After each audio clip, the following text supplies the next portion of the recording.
Mr. President, family members of the late Mr. Lee Kuan Yew, friends. Mr. Lee Kuan Yew gave his life to us. To truly appreciate this, you had to have marched alongside him in his long political journey, or study him closely, his words and actions, his ideas and vision, his values and philosophy, or carried along by his passion in building a nation and improving the lives of Singaporeans, or lived his worries day in and day out.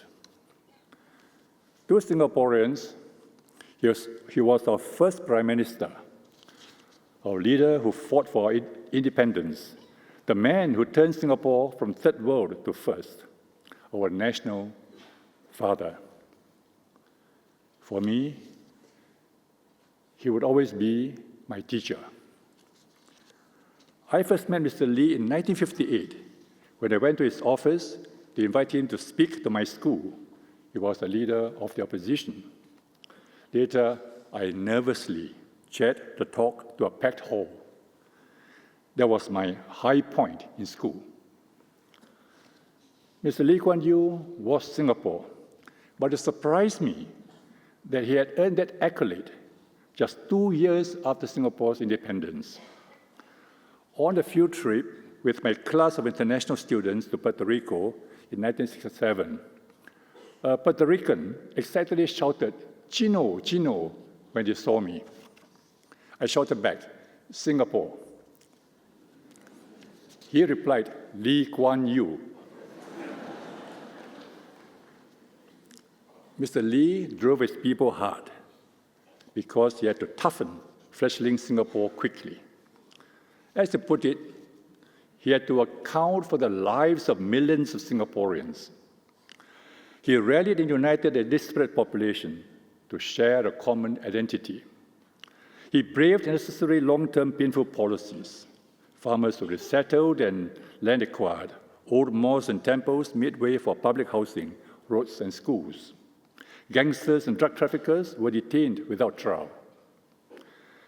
Some people alleged that these policies lacked compassion, but Mr. Lee taught people how to fish and brought fish to Singapore waters.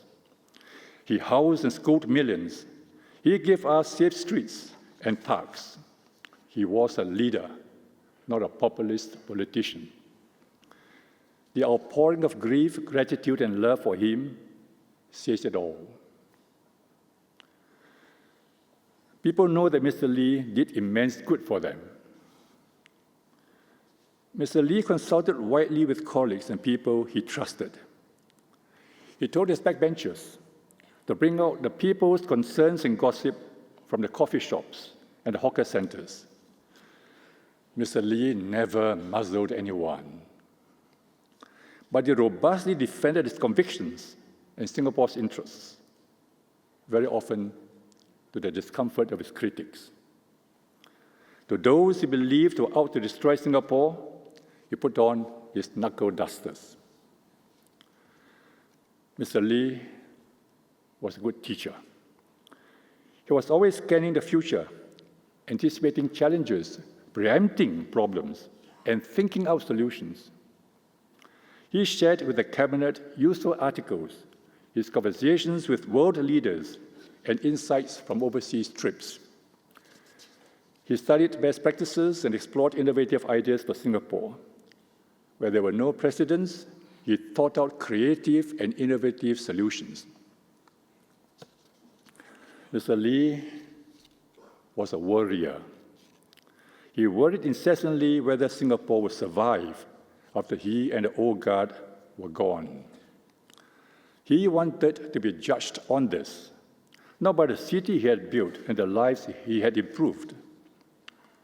As Singapore prospered and hard times and history forgotten, he did not believe that able, committed, and honest leaders would emerge naturally, unlike his generation, who were born with fire in their bellies to fight for independence, multiracial equality, and a fair and just society.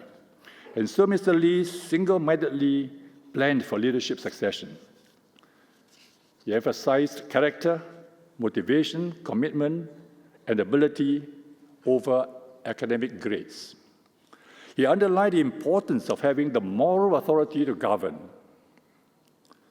In pushing for leadership renewal, he had to cut short the political careers of his old colleagues. This was painful for him. He said that it was emotionally difficult but necessary. I had to do it, whatever my own feelings. I know he felt for them. He would occasionally ask me about them. Learning from Mr. Lee, I too planned for leadership renewal. He was surprised when, soon after the 2001 general election, I intimated my intention to step down. He told me that there was no hurry. I explained that Deputy Prime Minister Lee Hsien Loong was already approaching 50. I wanted to give him a long runway to lead Singapore and develop the fourth-generation leadership. After I took over as Prime Minister, Mr. Lee was punctilious in observing the protocol of my office. He made sure he arrived before me for all events. As I respected him as my elder and mentor, I told him to dispense with this practice at non-formal events. But he explained that it was important to observe this protocol. Otherwise, people might draw the wrong conclusion that he did not respect me and take the cue from there. I valued Mr. Lee's advice when he was senior minister in my cabinet. He sought to understand my thinking and objectives and suggested refinements and sometimes alternatives to my policies and programs. But he always made it clear that the decision was mine to make. He was, as he put it, a resource and data bank. We lunched regularly. Our conversations never drifted far from his life's work. We shared many common concerns, including the emerging trend of income stratification and social fragmentation. He worried about almost every aspect of Singapore. He never ceased sharing, and I kept on learning. Once in a while, he showed his soft side. We talked about our families and health. After Mrs. Lee's death, I glimpsed how lonely and sad he was. Sadly, we had to discontinue our lunches in 2013 because of his health. Sadly, his physical health declined. Sadly, Mr. Lee is gone.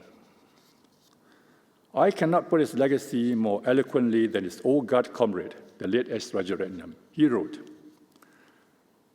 "There is one monument which I think will bring warmth and comfort to him in the twilight years of his life. And that is a city and society which he, more than anybody else, has literally built out of nothing." The question today is not what Mr. Lee has done. What he has done is on record and indelible. But whether the city and society he has built will endure after he is gone, and how much of the past they will help shape the future will be remembered and understood by succeeding generations. Mr. Lee has completed his life journey.